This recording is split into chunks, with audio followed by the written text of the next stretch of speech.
Speed. Testing 1 2 3. Testing 1 2 3. 4 5 6. 2 Beautiful. 1 9. Is that a 24, banana? 42. No. And a bad banana joke. Okay. Really? I did. Right then. Should we get started? I think we should. All right. Thanks everybody for coming.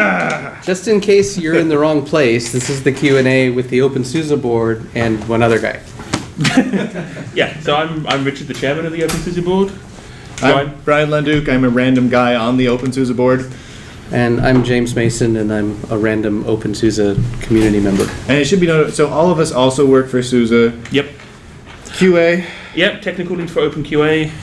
Technical architect for public cloud. Marketing guy.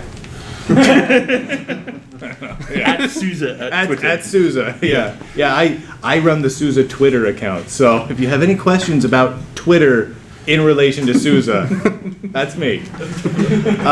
Yeah, so pretty much we kind of there's no format for this. If you guys have any questions, technical questions, forward-looking questions, help questions, really anything you guys want to talk about, even if it's not necessarily openSUSE related, since you've got some board members here, if you're looking at doing your own projects, if you want to talk about how people run boards and all that other crazy stuff, feel free. That's what the whole hour is about. So I'm just going to kind of turn it over to you guys, especially that one. You, I figure you've got something. Yeah, he's got that. I got a burning question look on his face. He does. So yeah, if there are no questions, there is a stack of cookies over here that someone has left for me that we can all share if we want to. And whoever asks really good questions gets stuffed animals. So one ask, please, because we're trying to record up here, so please be loud and clear with your questions. Okay, go on. You're the first one. Simple question. It's all on you. I went on to openSUSE and I was going to download the newest, and all of a sudden it's instead of 7 or whatever, it's 42 or something. Just a quick explanation of what's going on.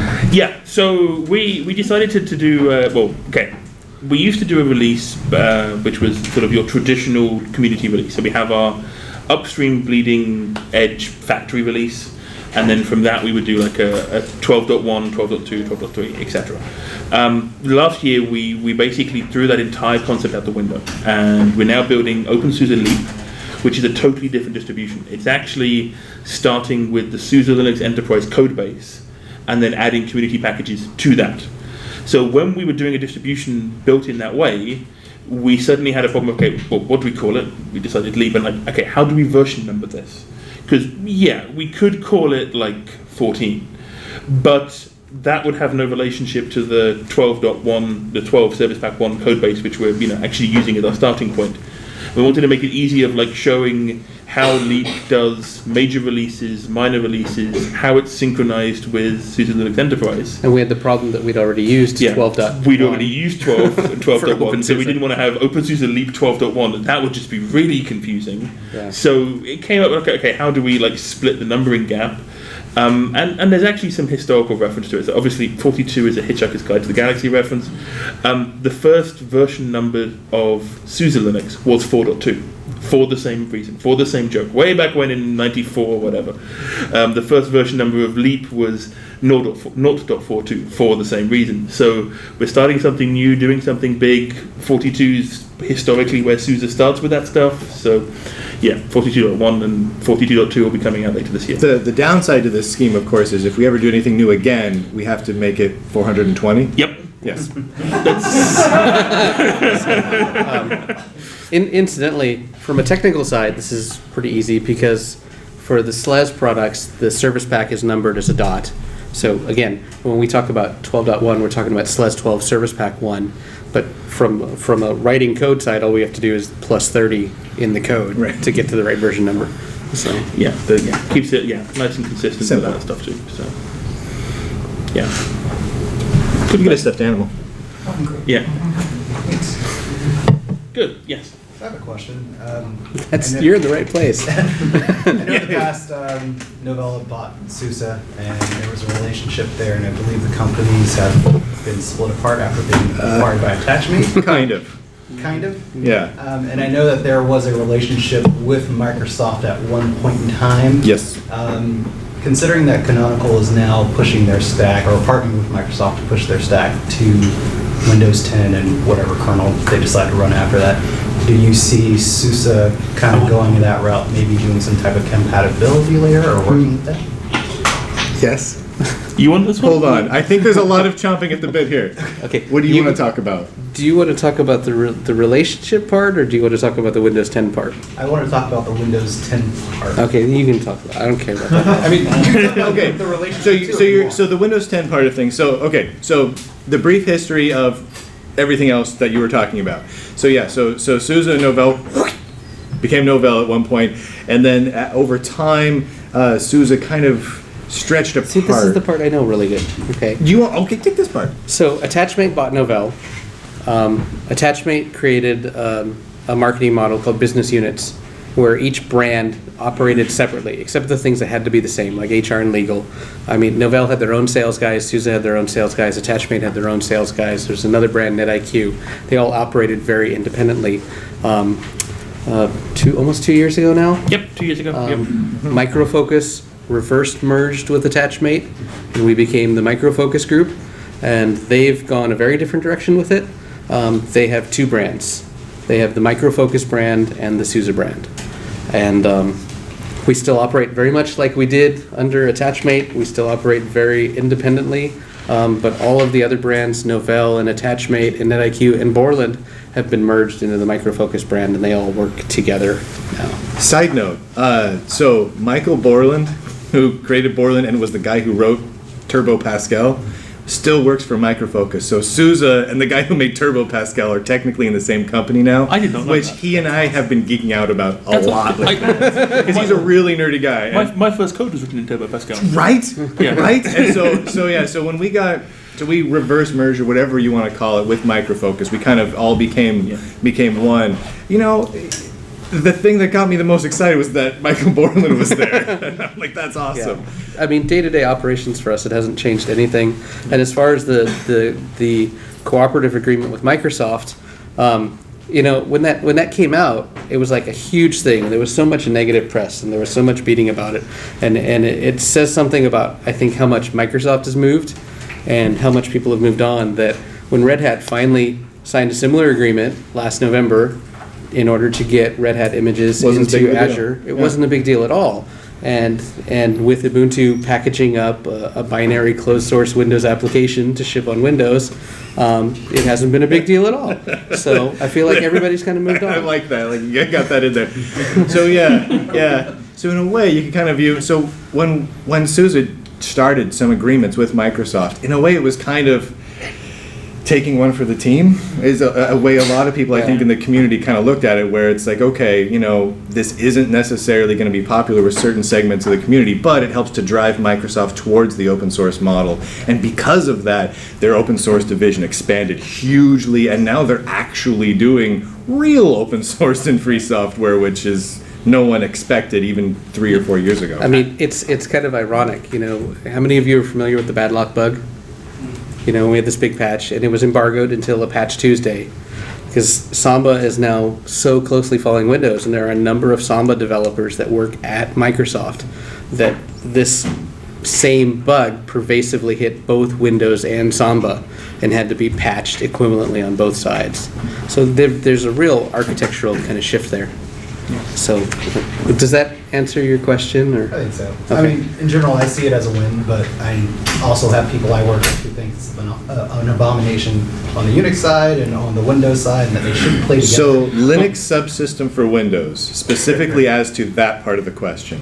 So as far as I know, Canonical is the only company that's currently working with Microsoft to bundle up a basically closed source version of their OSs or their user land libraries or applications into that because they're putting into the Windows Store and everything like that. We aren't currently doing that. I don't know of anyone else who currently is. We've got 1 or 2 contributors who've been messing around with it. People have been playing with it. Playing with it. But I mean, it's also it's the inverse of wine, really. It's the Linux API implemented inside Windows. So there's a ton of stuff which we do all the time, and like Fedora have this problem too, which just doesn't work when you try and put our runtimes on top of that, which I don't know how it works with Ubuntu. I guess the distribution does less. Well, they're shipping less. The Yeah. Ubuntu There- that it ships doesn't for the have Windows everything. subset, it's a very limited subset. Yeah, but we've even tried it like juice. Like someone put like a juice image on it. Our tiniest like 300. Well, they're meg. not even shipping Yeah. juice. So it's- I mean, it's they're like- It's more shipping. like a container. Yeah. It's a container with a couple of apps. Is it container? I thought it's something like It's not. Sigvin. or- It's its own particular thing that's bundled up. So, and it runs on top of this basically Linux kernel emulator level that But I think Microsoft's created. More to the point of, especially at the SUSE level of interest, I mean, this is only for Windows 10. This isn't on any of the Windows servers products even. So it's not I'm anything shipping anyone's going to Windows 10. use in a production environment. So from that standpoint, this isn't a thing that's there yet. Yeah. From a community standpoint, yeah, it's kind of interesting, and there are some people in the community who are looking at that and looking at ways that we can sneak around that too, or take advantage of it. Install on top of the Ubuntu bash. Well, no, I'm sure. Take over I the bet container, if you but- fast forward like a year, I am positive you're probably going to see something Everything. openSUSE there, something Fedora there, probably a Puppy Linux thing there. You never know who's going to ship up their user land and put it inside the Windows store, which is a little bit boggling, but I'm sure it will happen over time, just so people can play with it. I mean, even if it's not a big production thing, it's just a fun toy at that point. Docker is planning it, right? So they might do it for everybody. But right now the Docker runtime is primarily like a VM that's very thinly running Docker. I mean, that's their direction right now. Right. So in Windows containers, I don't want to go there. This is about openSUSE. Carl's got a So, question. Bryan, I feel like there's a piece of news here that I missed when you mentioned that it went from 4.2 to 42 to 420. Okay, that's not actually a thing that's happening. Just to be clear, there is no openSUSE 420. Goggle-eyed psychedelic guy. Yeah, Medical marijuana. no. Somewhere is on not- Reddit. Studio then. Yeah, if anyone wants to use SUSE Studio to make a spin, that's fine. But no, there's no plans at this moment. It's been a long time coming. That's very cool. Perhaps. It would fix one bug we got in OBS right now. But yeah. Nice. Yeah, go ahead, man. So, I'm looking for a community-oriented GNU Linux to run on a laptop daily. I'm wondering what each of you think is the most compelling reason to choose openSUSE over, say, Fedora or Debian. It depends. What Yeah. do you want to do? Our message used to be Linux for everyone. Right. And we've really kind of looked back at that because we had to make a decision that we can't make everybody happy. And we've really tried to focus around developers, sysadmins, and power users. Makers. Makers, yeah. So that's like our tagline now. Focus would be But yeah. So I mean, So from a technical perspective, we're there, we're aiming for that. So if you're in that market there. So, but you answered the question with community and the taking, for example, as you mentioned, Fedora. Fedora has a great community, but if you look at the flavor of how it's organized, how it's structured, how it's governed, Red Hat control that, and have significant levers of control over it with, special interest groups. Were you looking around for Fedora people? Yeah, that's fine. But I say this to add into his face. There's lots of actual governance controls in there with Red Hat employees with specific roles doing specific things. openSUSE has more in common with the Debian community model than you'd think, given the SUSE sponsorship. No, wait. Just to be clear, you were absolutely right on all that. Are you looking more from the get involved with openSUSE or just running it on your laptop and not worrying about being like part of the project? No, I'm looking at running on my laptop to get involved. I'm looking Okay, for a project. continue. There we go. Good. Yeah. Perfect. Yeah. So we are an open community. There are very few barriers. There's no barriers of entry, hopefully, to get in at all. I mean, you don't have to get permission to start contributing. You don't have to get permission to have an account on our build service. You can go on there now. You can log in. You can start building. You can then submit it straight in there. Yeah. There's no overarching SUSE control. There is one SUSE employee that's kind of appointed to the openSUSE project. That's me. I've been contributing for 10 years before they hired me. Yeah, so it doesn't work that way. And ultimately nobody does what I say, they do what they want anyway. Which is good. It's how it's meant to be. There's been a lot of things around community and around that issue. In response to some issues around like the canonical contributor license agreement. We issued a statement that we do not expect that. We don't expect copyright assignment. We're really looking at building projects that work upstream from the distro and having contribution upstream from the distribution. The distribution is just a byproduct of the community and the tools that we're building. So we have no problem with people maintaining their own copyright assignment in the code that they contribute. We have no problem with businesses maintaining their own or however they want to package it and license it and put it in OBS. There are obviously some license restrictions around what we can include in the distro finally, which is, I'm sure somebody will ask, no ZFS. So anyway. And one of the reasons, maybe not specifically for that one, is like we're also one of the few distributions that still publishes openSUSE as a collective GPL work. We still do that. So we want that GPL compliance. We believe that's the right way of doing it. That's the right way of doing it. So other distributions have gone flip into MIT and other stuff. The open source model works. Need to use it. It works. So if someone's asking me like why they should put one of the openSUSEs on their laptop and focus on that one, it usually comes down to two things for me. The first being just kind of choice. I don't use one particular desktop environment. I don't use Unity. I don't just use KDE. So I jump around all the time, and there's no distro that I've found where it's as nice of an experience to get the vanilla flavors of all the different desktop environments all in one spot and basically move between them. And that's kind of a big deal for me. Like, I want to be able to hop between GNOME and Enlightenment, and I want to do that all on a Thursday, and I don't want to be screwing around. I want to have some fun with it. And so that's a big deal for me. Did you say this is running Pantheon on Leap? Yeah, so we've got Pantheon on Leap over here, which is Elementary's desktop environment. And again, I want to be able to screw around with this stuff. And like if you're doing it on Ubuntu is kind of the one real offender in that category where they tightly couple the desktop environment with the rest of the system, and sometimes things don't work quite as well. But openSUSE things work nicely. The other thing that gets me to use this over something else is the extra tools. Things like the Open Build Service and SUSE Studio are just so cool. Even if I'm not using them, I like knowing that they're there. Like, it's a safety blanket, it's a warm, cuddly thing, knowing that I can have something up in OBS running. If I'm packaging my own apps, I can put it up in OBS, and now I've got my own repository for openSUSE, as well as a repository for Ubuntu and everything else, all up in one little thing. And that's just kind of all part of the openSUSE project. Those are my two big things. Great, thank you guys. You're welcome. Serious question. I don't trust you at all, man. After the last one? Yeah. So a question has come up several times at the openSUSE area about this, about the instability of a rolling release, and they're kind of scary, and what's the latest release can I have, and so there's this kind of specter of this kind of flaky thing. Rolling releases are frightening, man. But yeah. The thing is that I have been running Factory and then Tumbleweed for, I'm going to say, since Tumbleweed came out. And it's so rock solid. It just feels solid. And I wonder if you would comment on the OpenQA process and why it... Richard? Yeah.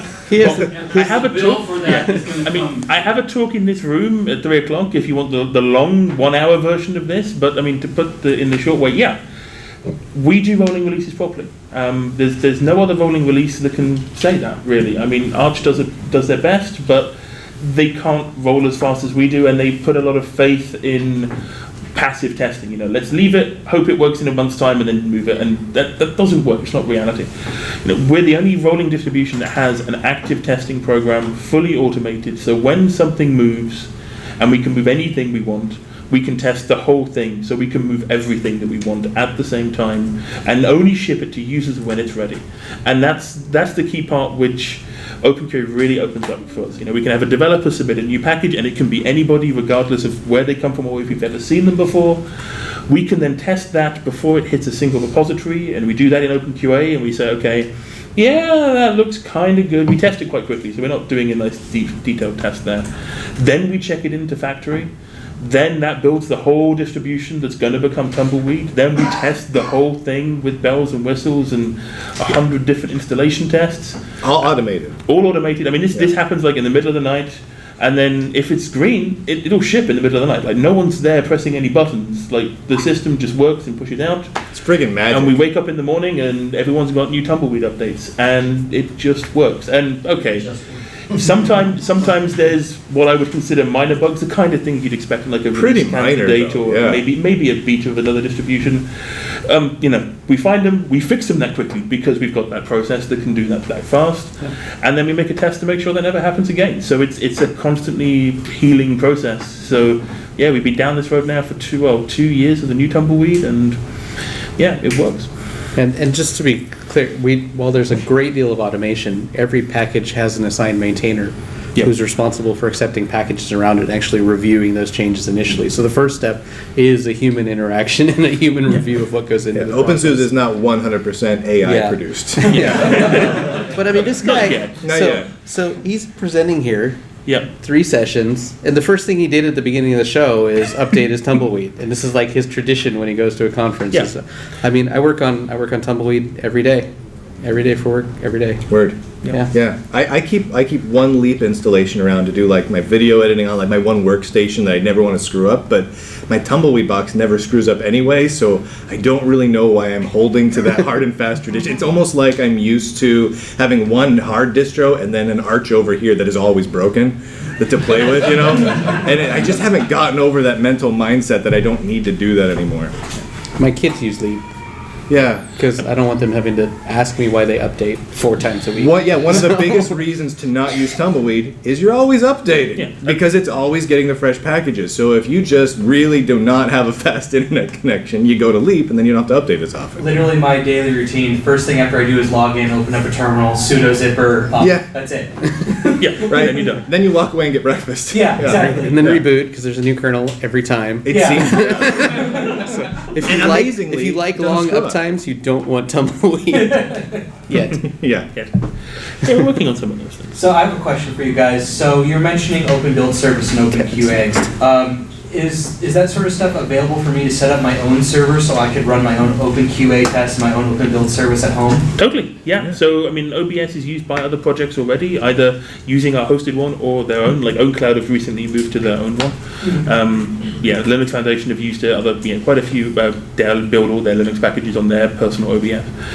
So OBS is Going back a long time to like the Yeah. Moblin Totally dark ages, available. Yeah. And then if you take that server you set up and combine that with some Kiwi magic, then you can build your own complete distro right on your little machine there. And we actually have OBS appliance images now built in OBS and tested in OpenQA, so it's all kind of this weird cyclic loop now of your latest OBS image was tested by OpenQA, built in OBS, etc. And same for OpenQA. So Fedora are running OpenQA, they downloaded the sources, they're running it, so you can get our openSUSE packages, or in fact, in the case of Fedora, it's actually in their main distro. You haven't even got to add another repository. It's just there. So. On the server side, Red Hat, Dell, I'm not Red Hat. Oh my gosh, HP, Dell, IBM are all running it inside. Okay, cool. So cool. And I hear a rumor Valve are as well.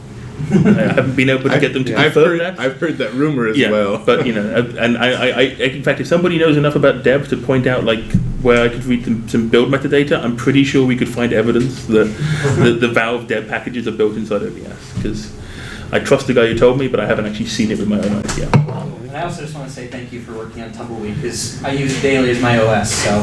nice. Sweet dude. Yep. Kevin? Non-technical question for the three of you. If you had to have a sandwich named after you, what would be on that sandwich?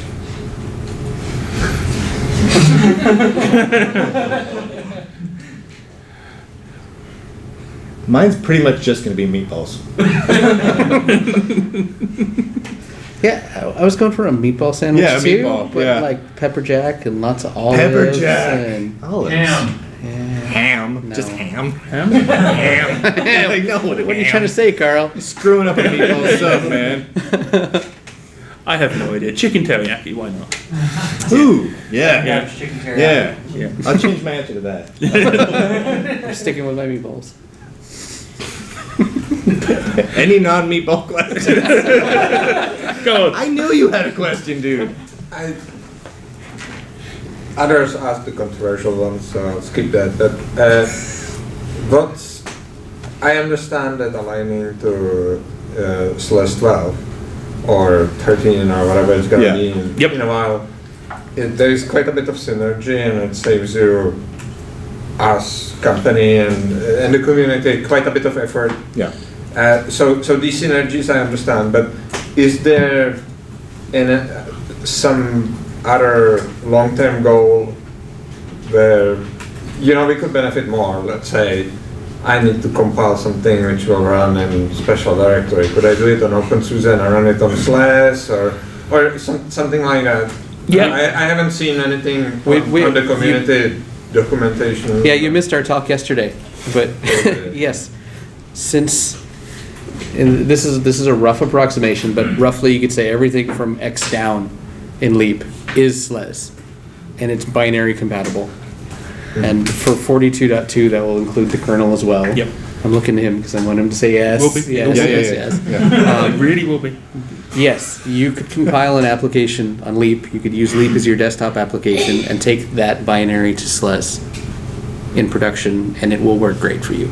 Yeah. Right. And you can do that for the lifetime of it. And you actually have a few other options with this SLES thing too. So SLE have a program called Package Hub, a scheme called Package Hub, which is effectively an additional add-on product that you can get from SEC, which contains community-built packages for SLE. That's built in our OBS. It's in the Backports project, the SUSE Backports project. So it's relatively easy to take something from Leap, put it in the Backports project, it'll build there for SLE, and then actually be offered to SLE customers. So that's kind of a concrete example of that synergy at work, and giving developers and our community a different channel of getting their stuff in the hands of SLE users.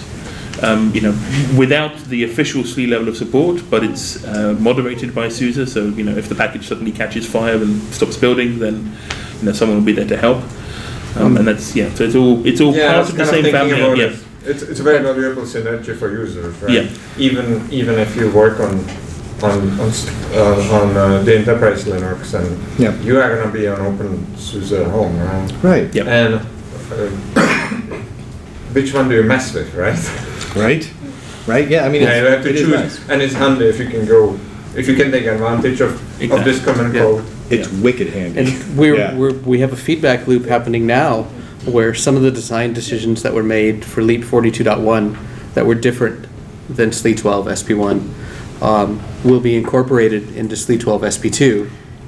And so we now have a very short route for giving feedback into SLES, and things move a lot faster back and forth between the community side and the enterprise side. There was like 4 or 5 big examples of where like Leap 42.1 moved faster than SLE SP1 was. And last week I was saying all but one of those is now incorporated in SP2. Now it's all of them, because the last one actually came up. They realized it was a really good idea to learn that lesson from Leap as well. So it's helping the enterprise stuff move faster without breaking anything. And does it make the community visibly more vibrant on your side? Or you don't see it? There may be a lag, right? Vibrant. The weird thing with Leap, it's definitely helped make the community more focused, and Leap is a special project with a special role, and part of the benefit of Leap is that in fact it has much less of a burden on the community to actually get there. It's a bigger bang for less work. It's wonderful, and the good reason for that is the real vibrant, growing part of the community we're seeing is much more centered around Tumbleweed, because that's just. If you're interested in this stuff, you're normally interested in the cutting edge stuff, right? And Tumbleweed, is the platform for working on that. So we managed to kind of hit that balance of being able to do both sustainably. But yeah, I wouldn't say like Leap is there isn't a huge Leap developer community. I want to see it grow, but it's and I think as time goes on, since Leap is so new, you'll kind of see more discussion happening around that path between Leap and SLE, and that'll happen more from both the openSUSE side and the SUSE side going forward. But it's still kind of in those early days still. Thank you. Yeah. That was a pretty good question. That was a good question. Yeah. That was a good question. Yeah, definitely. Fuzzy. So I haven't used SUSE in probably about 5 years. So what are was a few fairly conspicuous patches of upstream that kind of annoyed me, just because they were surprising to me. Like like man, when you run man, if there are multiple man pages instead of just going to the first one. Yep. It says, oh, there are 3 of these. Which one would you like? And I'm Choices! Yeah. I'm wondering if you have any thoughts on patching upstream and the different philosophies of that for different distros. Well, I just hit enter and it goes to the default one. I think he's talking about the philosophy. It wasn't catastrophic. No. Well, Yeah. It was just something I immediately noticed and went, I already know what I'm going for. Leave me alone. Typically speaking, no, go ahead. Yeah, typically speaking, when we have an upstream first policy, so everything we are doing and that we're patching, we are offering to upstream. And we want upstream to take it, and we want to work with those upstreams, and that's how we roll. We don't like doing stuff on our own back. But there are times when we think upstream is doing it wrong and being, conservative about it. The man page is one example. Grub2 is another one. Like the boot to snapshot feature we have in openSUSE is freaking awesome. But Grub hates the idea because they see it as some weird layer violation of like Grub shouldn't know that much stuff about the distribution before it's booted in, kind of thing. So they're just fundamentally opposed to the idea. So those are the kind of circumstances where we do it, and we do it reluctantly because we don't like that extra work. But in the case of the man pages, you need to have the ability to know there is more than just that one man page there. That especially with some of these applications which have a bad habit of having the same name twice, and then there's 2 different man pages because there's 2 different apps, one in user bin or whatever. Yeah, so you need that. It's there. It's helpful. But we don't really like that. But we're not gonna compromise on that and just be a complete slave to upstream. If we can take it, if we can make it better, and we can maintain it, we'll do it. Some of that comes down to pre-release as well. I work on a command line tool for Azure called Azure Control, and we're relying on the Python Azure SDK. And we've found that a lot of the things that we want to do aren't in that SDK. So we've been contributing upstream to their SDK. But when I want to do a feature that, as a publisher of images, I need to be able to replicate my images around the world, and I've written the upstream patch, and they've accepted the upstream patch, and I've written the code for Azure Control to do it, I'm not going to wait for them to release their next release next month with the patch. I'm going to add that as a patch in our build service as well, and issue that as a different version number with an extension on it, like the git revision number, and use it today. Because they've already accepted it upstream, they just haven't got around to packaging yet. And you see that a lot as well with the patches that we carry. We do that, yeah, a heck of a lot. I've got a quick question. What was the... You already got a chameleon. Is it okay if I ask another one? I mean, you're not going to get another chameleon. I'm curious. What was kind of the decision to go with BTRFS as your default file system during installation? That boot random. We just rolled a dice. It's all down to that boot to snapshot feature. Really? Okay. If you it's a great feature. It's awesome in SLE. It's a massive differentiator. It's the only enterprise distribution where you can be a little risky because you always can roll back. And of course, we inherited that same benefit in Tumbleweed. Has anyone tried that, by the way? The boot to snapshot? Dude, I rescued myself. Right? I've rescued myself before because I've just screwed around, totally hosed everything. Well, it just is on boot. Boom. Yeah. This laptop's been running Tumbleweed for 2 years now. The only time I've ever broken it was myself doing an rm-rf/ by accident. How did you do that by accident? How do you do that by accident? It's a long story. There's the guy who, using Puppet, had all of the computers in his company do that accidentally. BTRFS rollback saved my life from that. So I'm currently actually using a rollback snapshot from there, from like 6 months ago when I screwed up. It's fine, right? That's why it's an awesome feature. BTRFS is stable. We've proven it. Not all of the features are stable, but we don't offer all those features in YAS because they're not ready yet. Have you heard that there's also a Windows driver in the progress for BTRFS as well? That would be nice, yeah. Yeah, so there might actually be a true cross-platform file system at some point. One day. One day. Yeah. 500 years after we invent computers, we will have that. 32. At the end of the big file, we have 4 gigs. Who you calling fat? Well, PTIFS, as awesome as it is with rollback, you know, I've had a couple of systems where I run out of disk space because of those. Yeah. And I always, this is kind of a sysadmin's fault, really, but I always kind of thought, you know, when you're putting something like that in place, it should have some sort of self-preservation instinct.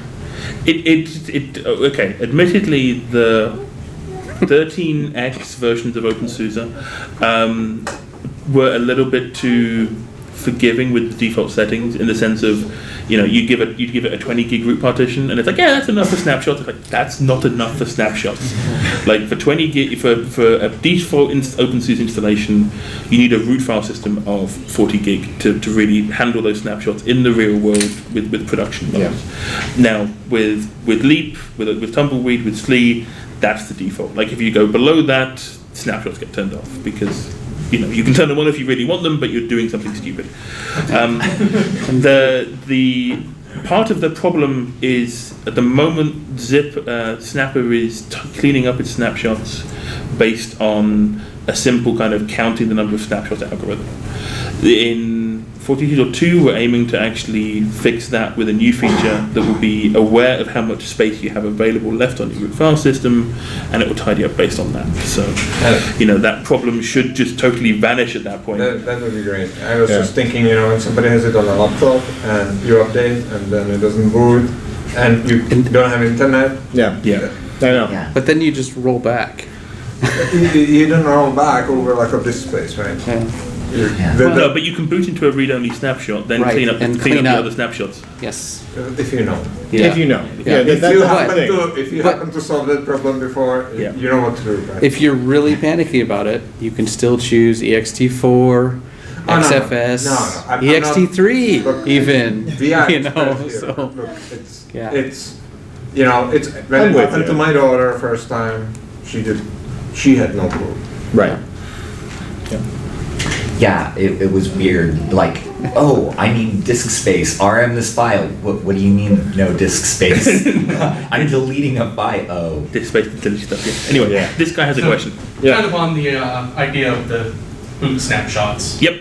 So far it doesn't look like one of the features I love with what FreeBSD has done with the bootloader and ZFS is you actually have the ability, you can fork to a sub volume and keep an entire different root for an entire different version in that subvolume, boot that subvolume. Is there any work going on to try and replicate something like that? You can do it manually today. Yeah. We haven't got the tooling to do that everywhere. We've been talking about it. The debate's ongoing. Just because nobody's really convinced the people, you know, why it's worth all that effort to make that happen. Yeah. But yeah, it is being kicked around. I mean, from a technical perspective, it's feasible if you want to hack around with. I know an Arch guy who uses Snapper, who's done something like that. So he's taken, you know, our Snapper package, running it on Arch, done that kind of thing. Yeah. From a system admin standpoint, it makes sense because my production may be different than what my future production system is. Right. Yeah. I may be running future production compared to I want to make sure stuff works on real production. Right. I also heard a few guys talking about in the office last week about like having Zipper patch a snapshot for the future, and then you just boot into that patched snapshot, that kind of thing. But then wait, what? Yeah, like future snapshotting. So like testing. Yeah, that's cool. Yeah, there's tons of stuff to be done before that's feasible, but yeah, it'd be like a really nice way. You should really make that happen. Yeah, but it would be awesome. Yep. Along the same lines as that, what's your dream project if all your other projects went away and you had time to work on one and focus on one? What would be your dream project? I want to see openSUSE running on tablets really badly. Yes. Really friggin' badly. Yeah. But there's a lot of work to do in that space, in part because, you know, 90% of all the reasonable tablets to do that with are locked down to high holy hell and all sorts of problems with it. So, yeah. That's what I was very disappointed with it when Aaron Saigo kind of gave up on the tablet. Yeah. I thought that was going to be a good road to go down. Yeah, that's the one for me. So, you know, it's, you know, I go around with my, you know, this Google tablet. It's nice and everything, but I find I want to be able to zipper install so many different applications that I need, and I know they may not be touch optimized and whatnot, but to be able to hop into it and pull up, GIMP or LibreOffice or something in a snap would just be handy beyond measure. That's what I would like. Yeah. James?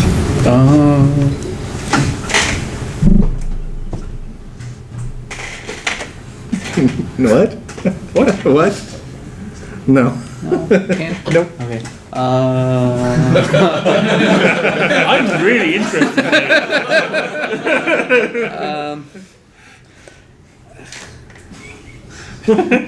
I'm really loving doing smart home stuff, and especially like creating small Arduino-based things and integrating them in. And there isn't enough time in the day to do everything I want to do there. So more hardware hacking. That'd be great. Is if you had like up on Studio or something, like a Leap-based smart home hub appliance. Someone should build that. Somebody make that. Somebody should make that. One of you guys should. No. Yeah, anyone, any of you. What about you? Oh, I want to teach OpenQA how to play solitaire. Yeah.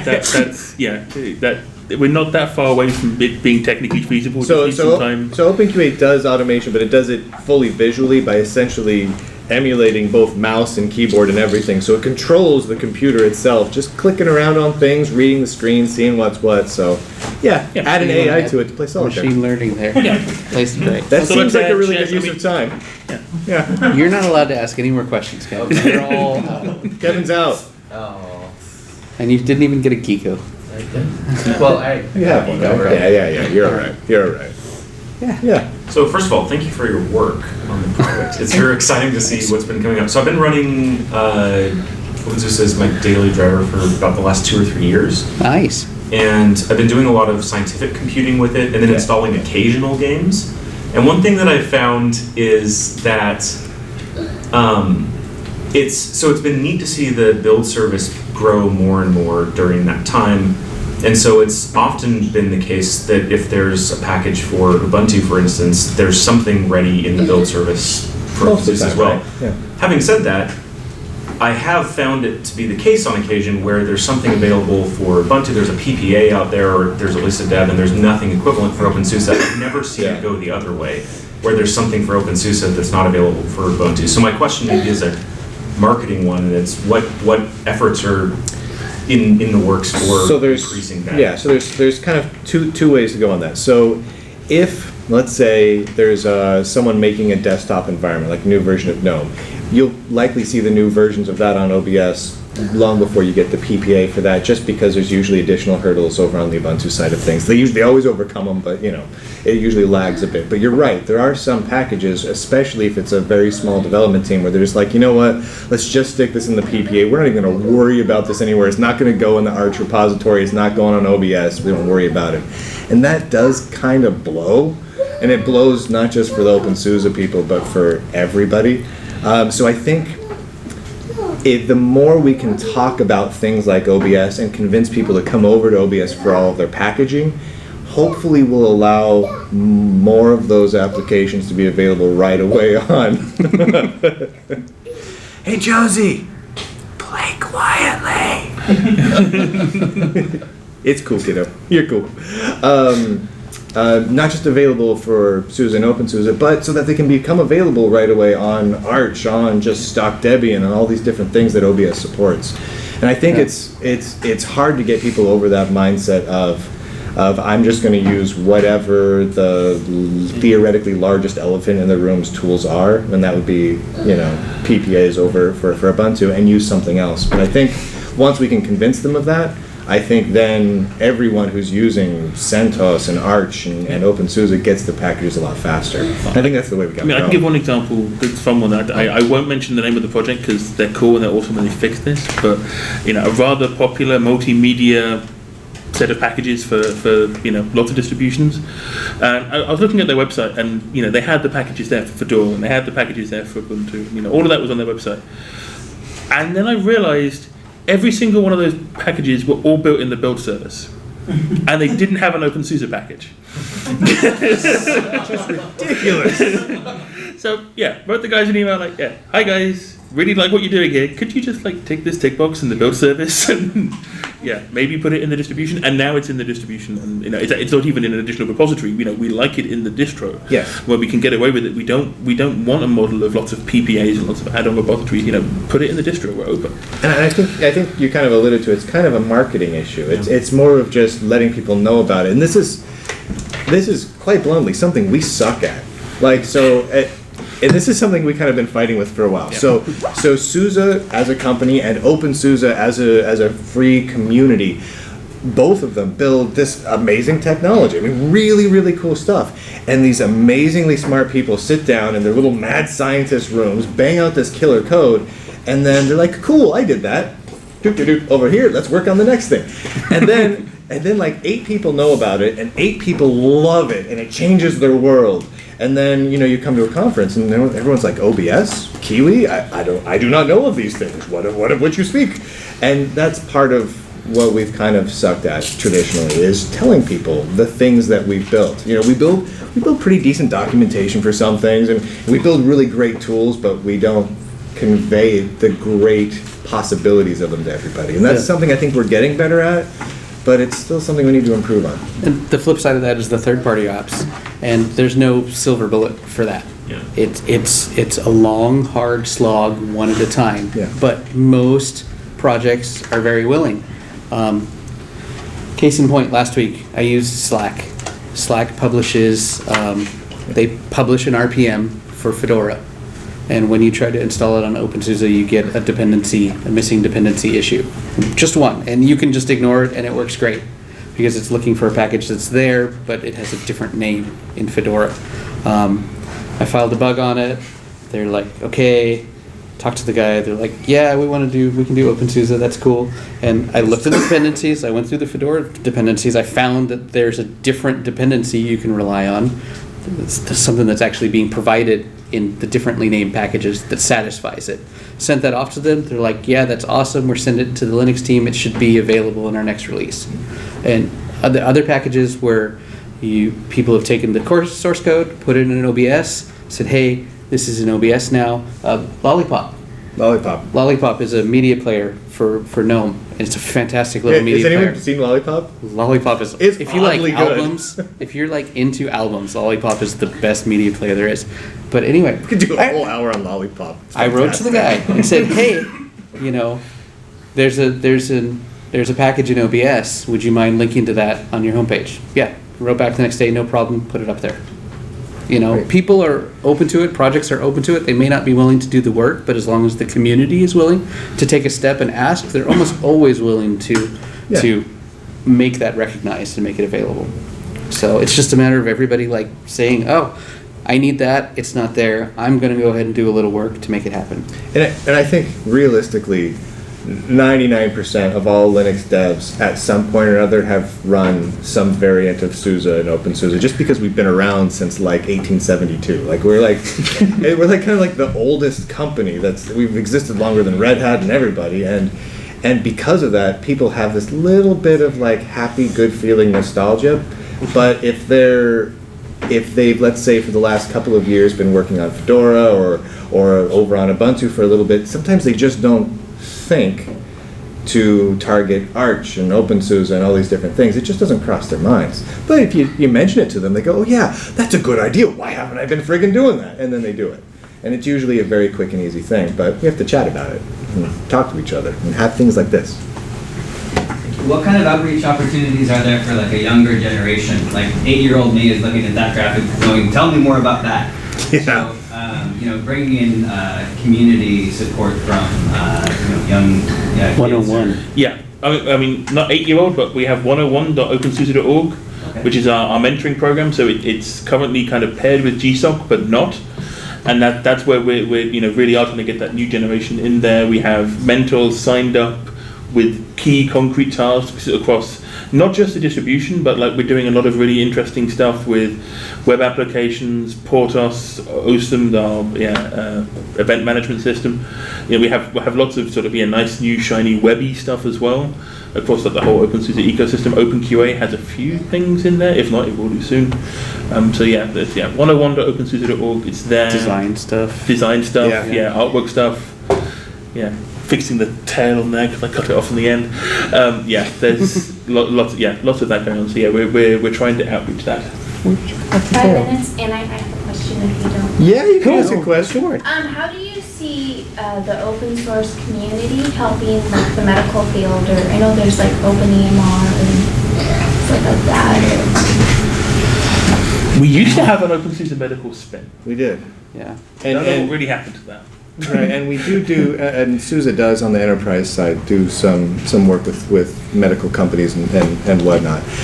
You know, I think from the open source communities working with like the medical communities, I think it's just like working with any other community. Realistically, it's if there is interest and demand that's overlapping. If you got the two circles, and the more that Venn diagram overlaps, the more work that you see get done. And you do see some really cool stuff. Like, I mean, you see more and more like Linux and open source powered like, you know, IV drip systems and like medical information consolidation systems, and you see that more and more. Very little of it is coming out of any one specific like distro based project. It's all kind of, you know, one-off here and there. I know, is it not Panasonic? Philips. I know Philips has a couple of open source projects they do in that regard. I think, GE. I think there's a couple of the big companies that do it. It would be cool to see a little bit more interaction between some of the big open source communities and those projects. But the best way to do that is for the individuals who see that need in the medical side to be reaching out and kind of interacting with either the openSUSE project or any of the other great open source communities that are out there to do it. Because a lot of times, like the three of us, you know, I mean, I sit in marketing. I have no idea what the medical community needs. None. Zero clue. But if they reach out, we can start talking and figure out how to do things together. openEMR is in a great spot right now, and because there's this strong mandate to move towards electronic medical records. The problem is that, number one, you have a lot of large hospitals that have already moved to electronic medical records on a closed source system. And those closed source systems now feel like they have a political mandate and a great FUD opportunity. A lot of those hospitals, St. Joseph, are Windows only shops, and it's almost impossible to move open source into the conversation. It is a good opportunity. It's something that I think can be raised at a higher level of government first, that the government should be mandating as part of data.gov that medical records should have open source standards as well. Standards are a great first place to start. Yeah. But email all the presidential campaigns and bug them about it. That guy's had a hand up for like half an hour. I actually worked in the medical industry for quite a while, and a big part of the problem is that software like that is considered a medical device. So unless it's going through a proprietary company that can actually spend the big bucks to get it registered with the FDA, it's never going to make it to market because the individual small open source companies that sucks. Don't have it. Yeah, exactly. Yeah, but the big ones do. I mean, if you've been in a GE MRI machine, SLES was scanning you. Yeah. So. Because like that's one of the things. You need GE there to get that out into the Yeah. Okay, and then right up here, sir. I have this for my warm and fuzzy, but Open Build Service and Studio are concrete differentiators for why I would use Hell yeah. SUSE. So I don't want to compile anything. I don't need to know about it. Actually, I'm just a hobbyist. What in SUSE Studio or Open Build Service might I be interested in? What would I use it for? Because it is different and interesting. Some of it's pretty hardcore. You know, it varies. So like looking at SUSE Studio. SUSE Studio is like one of my favorite things in the entire world, right? So coming at it from the point of someone who just wants to fart around, and I use that in the most legitimate word possible, like just screw around. What's cool is you can hop into it and say, okay, sure, I want to run openSUSE Leap or something like that. I'm going to make a new appliance that is Bryan's ridiculous operating system. Base it on Leap, strip out every package, but just a couple of clicks on the website. I don't have to know what I'm doing at all. Just like, I don't want Firefox. That's a stupid browser. I don't want this. And just start ripping out desktop environments just by turning them off, and then replace the boot logo. So the boot screen comes up. It's my face going, How many of you have tried to develop a Plymouth animation and like do a boot splash? Yeah, right? Okay, putting up a wallpaper is a piece of cake, but getting Plymouth to do what you want with the boot splash is like not a trivial task. And that's one of the cool. I think that's actually one of the coolest parts of Studio. It's super cool. Is you give it the graphic, and it's going to build the Python boot splash around that graphic, and the wallpaper for the desktop around that graphic, and like put a little logo. You know where it used to be like the Penguin logo or the Pi logo for the CPUs? It's going to put your logo up there, right there when it's booting. I have a little 8-bit version of myself, like a little tiny one, with a little hi there, little speech bubble above it. So when my computer comes on, it's 8-bit me looking right back at me. No one else ever wants this. There's no value in this, but it's fun to tinker with. And it took me all of like 4 minutes. I hit one button and it made a couple of different virtual machine images for it, a thumb drive ISO, like everything I could ever want for installing this however I wanted. And I now have my own operating system.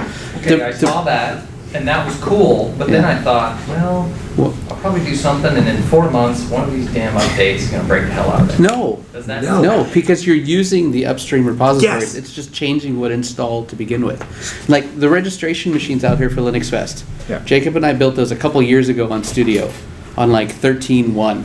Right? And so he went in this year, took his image and says, "Oh, all your images are expired and that distro doesn't even exist anymore. I'm sorry." And he said he pressed the update button. That's one it. button, update delete. It said, "Okay, build a new ISO." Popped him a new ISO, and that's what's running out there. He did nothing else but upgrade and rebuild. Do we have like 2 minutes? Can I finish this off? Yeah, we got like 2 minutes. Okay. So in Studio, right? So this is crazy cool.